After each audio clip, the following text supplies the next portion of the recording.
Ngayon, anong masasabi mo sa nangyayari ngayon sa gobyerno at ang mga lumalabas na fake news ng mainstream media? Patungkol diyan sa ano, sa fake news, no, yung mga mainstream media natin, no. Tunay nga naman talagang ano tawag nito, parang lumalabas si fake news kasi hindi nyo kinukuha yung side nung kabila.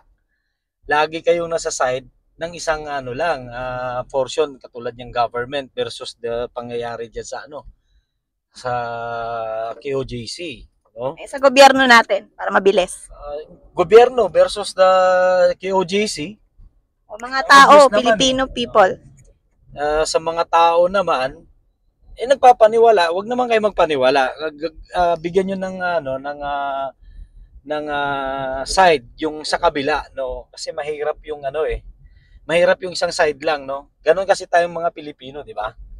Dapat balance